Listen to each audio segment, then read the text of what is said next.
premier laboratoire dédié en production acéricole lancé pour former la meilleure relève. Adoption du budget 2025 de la MRC de Lillet. Acquisition d'une participation majoritaire dans Équipement laitier Bilodeau.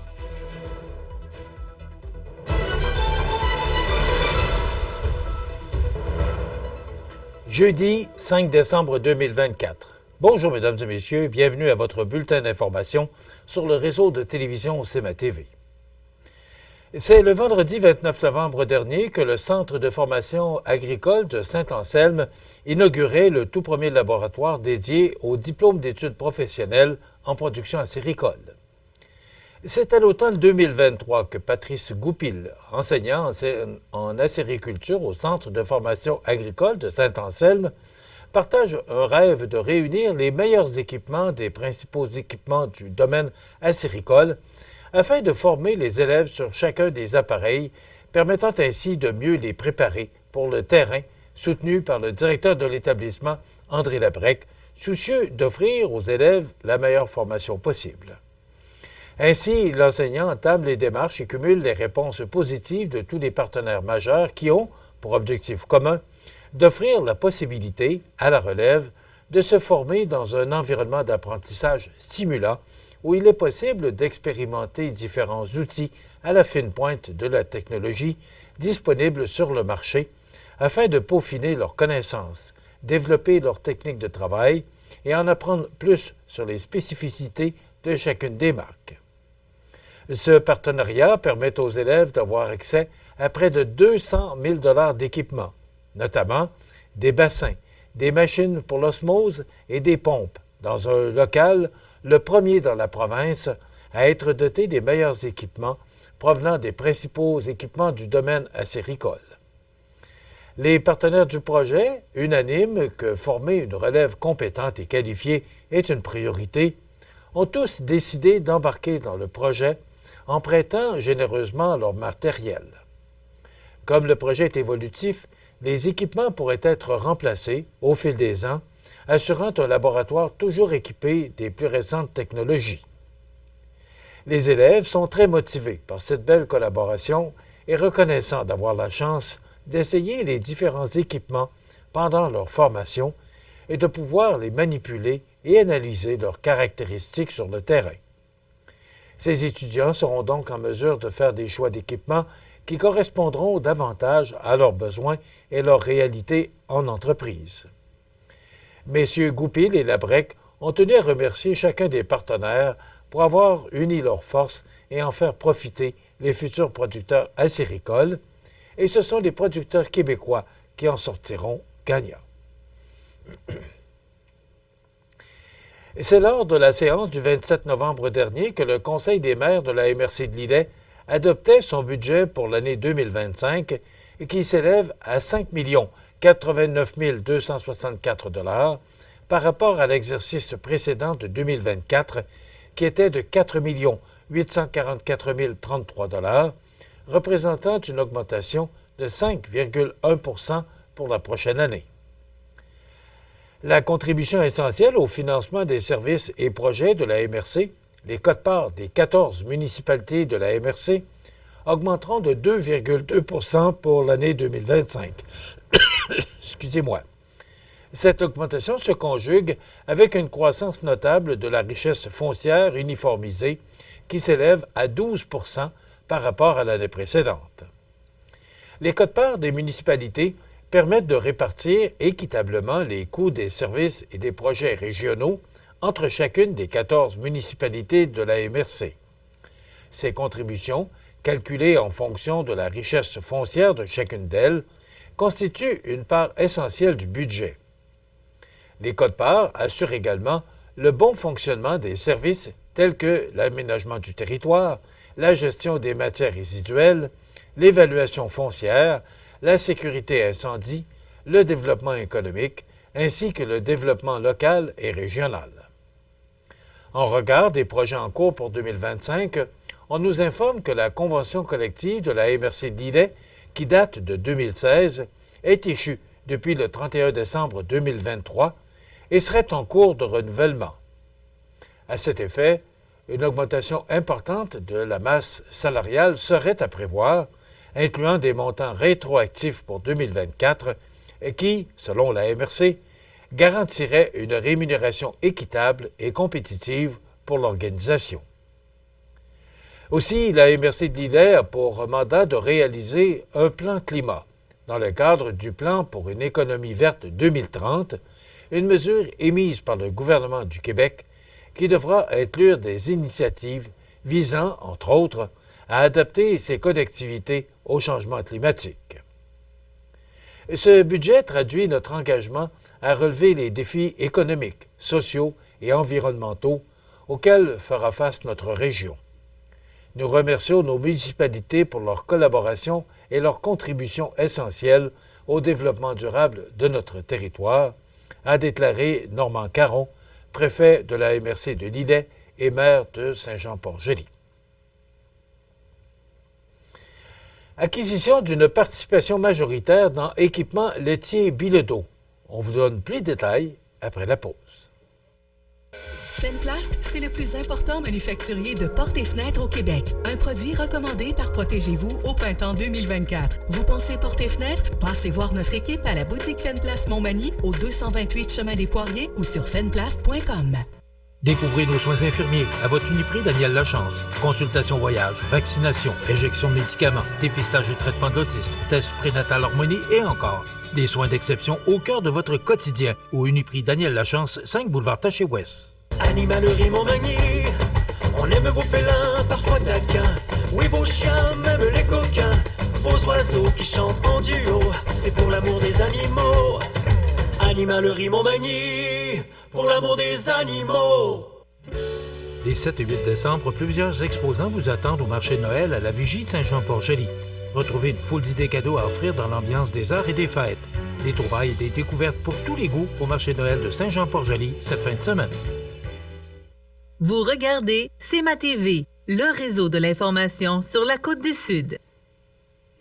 IEL Technologies agricoles, dans le cadre de sa stratégie à renforcer sa position de leader en équipement de ferme, technologies agricoles et solutions connectées dans l'Est du Canada, annonçait mardi l'acquisition d'une participation majoritaire dans l'entreprise Équipement laitier Bilodeau. Équipement laitier Bilodeau, faisant partie des détaillants des produits de ventilation d'IEL, est reconnu pour l'excellence de son service de proximité et la qualité de ses produits d'équipement d'élevage. Cette acquisition stratégique permet d'allonger l'offre de produits offerts aux producteurs agricoles dans Chaudière-Appalaches et au Bas-Saint-Laurent, en insufflant un nouveau dynamisme à une entreprise reconnue dans son marché. Cette transaction vient aussi solidifier les services offerts en équipement de ferme pour les producteurs agricoles des régions de Chaudière-Appalaches et du Bas-Saint-Laurent, en maintenant la vingtaine d'emplois ainsi que les services situés à Montmagny, l'Île-Verte et Sainte-Angèle. Ce partenariat donnera l'occasion de développer des synergies dans l'approvisionnement, le développement des affaires et l'administration, amenant une plus grande efficacité opérationnelle pour les deux entreprises qui continueront de desservir directement leurs clients respectifs. L'ancien propriétaire majoritaire, Étienne Roy, et le copropriétaire et actuel directeur des opérations d'équipement laitier Bilodeau, Jérôme Thibault, mentionnaient au terme de cette transaction que c'est une fierté d'assurer par cette transaction la continuité des affaires tout en amenant des nouvelles possibilités de développement en région avec des partenaires bien établis. Pour le président-directeur général d'IEL, Vincent Nadeau-Morissette, cette transaction permet de regrouper des forces complémentaires dans le marché des équipements de ferme au bénéfice de nos clients et des producteurs agricoles des régions de Chaudière-Appalaches et du Bas-Saint-Laurent. Les synergies que nous développerons ensemble amèneront une plus grande efficacité opérationnelle, permettront aux producteurs de profiter d'une vaste gamme de produits encore plus diversifiés et connectés pour leurs bâtiments d'élevage, avec les standards élevés de qualité et de service à la clientèle auxquels ils sont habitués. Pour IEL Technologies agricoles, cette acquisition s'inscrit dans son plan stratégique de développement en s'associant à un partenaire d'affaires et détaillant solide rejoignant des valeurs d'intégrité, d'innovation et de travail d'équipe, a précisé Michel Delisle, vice-président du conseil d'administration. Depuis 1976, les équipements laitiers Bilodeau sont des leaders dans l'industrie de la traite et offrent une gamme complète d'équipements pour les producteurs agricoles à la fine pointe de la technologie. Ces clients sont desservis à partir des 3 places d'affaires de l'entreprise situées à Montmagny, l'Île-Verte et Saint-Angèle. De son côté, IEL Technologies agricoles, située à Sainte-Claire, dans Bellechasse, est un leader dans la fabrication et la distribution d'équipements pour les bâtiments d'élevage. Grâce à son expertise en recherche et développement, ils offrent des concepts innovants de ventilation et d'optimisation des bâtiments d'élevage axés sur le bien-être animal, l'économie d'énergie et l'augmentation de la productivité. Ils desservent les productions porcines, laitières et avicoles pour l'Est canadien. En terminant, la Chambre de commerce Kamouraska-Lillet annonce la tenue de la 26e édition de sa célèbre soirée dégustation au vin et fromage le 25 janvier 2025 au Centre Bombardier de la Pocatière. Dans le cadre des festivités entourant le 65e anniversaire de la Chambre de commerce Kamouraska-Lillet, la soirée distinction, à même la soirée dégustation au vin et fromage, sera le moment de souligner le travail des administrateurs passés et présents et de les remercier pour avoir contribué à la longévité de cet important organisme de développement économique et important réseau de gens d'affaires de la région. De plus, 4 d'entre eux se verront remettre un prix distinction afin de souligner leur engagement exceptionnel. On profitera également de cet événement reconnaissance pour remettre 2 bourses de 1 500 $ chacune à 2 jeunes entrepreneurs de la région. Pour la portion dégustation de la soirée, la sélection des fromages a été faite parmi les récipiendaires du concours Caseus 2024, qui est un concours organisé par le gouvernement du Québec et qui récompense les meilleurs fromages du Québec. Les vins servis seront tous d'importation privée.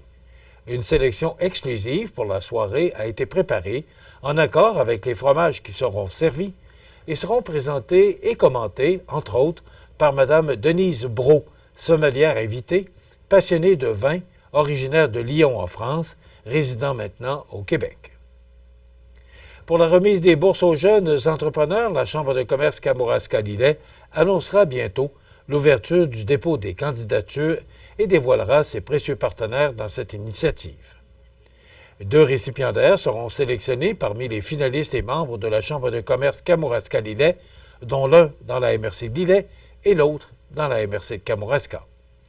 La soirée distinction et la dégustation vin et fromage font partie du plus gros événement de réseautage de l'année pour la Chambre de commerce Kamouraska-Lillet et clôturera les festivités du 65e anniversaire de l'organisme de développement économique. Les sports, présentés par Groupe Corriveau, entrepreneur électricien et plomberie, un appel, 4 services. Groupe Corriveau à Montmagny, 88 248 8992, votre solution. Vous avez des projets de construction ou de rénovation? Pensez Groupe Corriveau, entrepreneur électricien et plomberie. Un appel, 4 services, 88 248 8992, Groupe Corriveau à Montmagny ou groupecorriveau.com. La solution pour du travail bien fait. Au sport, le 30 novembre dernier, se tenait au Boulodrome Montmagny le tournoi de pétanque sous la forme 2 pointeurs formés et capitaines à la pige. Les gagnants de ce tournoi sont en première position Gaëtan Sanson, Denis Poirier, Claude Couture. En deuxième position, Laval Perron, Micheline Robin et Janine Vézina. En troisième position, Michel Détourneau, Denise Brisson, Charlotte Tremblay. En quatrième position, Émile Blais, Nicole Beaulieu, Irène Gagnon. En cinquième position, Michel Clavette, Lise Détourneau, Céline Moreau. Sixième position, Marcel Fortin, Michel Mathurin, David Caranante. En septième position, Gaston Terrien, Céline Marcotte, Émile Roy. Et enfin, en huitième position, Clément Laberge, Serge Casey et Pierre Gentreau. Voilà ce qui complète notre bulletin d'information pour aujourd'hui, en ce jeudi du 5 décembre. Dans un moment, les prévisions de la météo. Voilà, c'est tout pour l'instant. Bonne journée, mesdames, messieurs.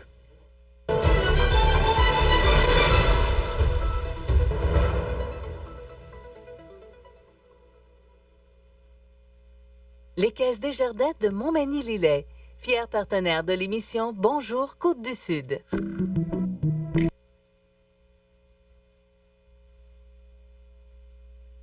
Pour joindre la salle de nouvelles de CMA-TV, nouvelles au pluriel @cmatv.ca ou encore 88 241 13 13 poste 226. Les prévisions de la météo. Une présentation de Promutuelle Assurance Montmagny-Lillet. Toujours à l'écoute de vos besoins.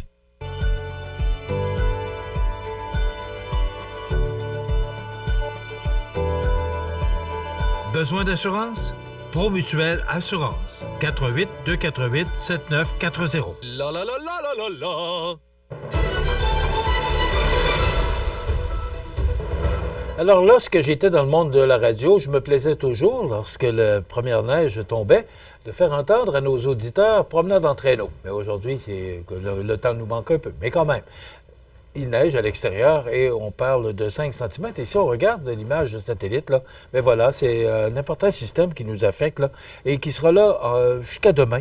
Et devrait nous quitter demain. Puis un autre système qui va arriver, je vous en parle dans quelques instants, mais regardez l'image radar. Je vous dirais que, considérant ou se comparant à d'autres régions, on est quelque peu épargné parce que, entre autres, là, dans l'Est, là, la région de Gaspésie, qui ont passablement de neige, puis on parle de vent fort. Donc, il y a un avertissement de tempête en vigueur là, dans la région du nord du Québec et également dans l'Est, dans la région de la Gaspésie. Donc, pour nous autres, pour notre région, c'est de la neige intermittente pour aujourd'hui, une accumulation de 5 cm, température stable à près de 0. Ce soir et la nuit prochaine, neige intermittente qui cesse vers minuit, généralement nuageux par la suite avec 40 % de probabilité d'averse de neige. On parle de 2 cm supplémentaires par endroit. Vent devenant du nord-ouest à 30 km avec des rafales à 50 tard en soirée. Ça pourrait peut-être causer de la poudrerie à certains endroits. Minimum de moins 5 avec le froid. On parle de moins 12 au cours de la nuit. Demain, vendredi, dégagement tôt le matin, ennuagement tard en après-midi, vent du nord-ouest de 30 km avec des rafales à 50, température stable à près de moins 5, avec le vent, on parle de moins 14. Pour samedi, ce sera du soleil avec un maximum de moins 6 et pour dimanche, du temps nuageux, 60 % de probabilité d'averse de neige, maximum de moins 4. Et pour lundi, on débute la semaine avec de la neige intermittente et un maximum plus doux de 2 degrés. Les normales de saison, ce temps-ci d'année, sont de moins 3 le jour, moins 12 la nuit. Le soleil s'est levé à 7h13 ce matin et se couchera à 15h54.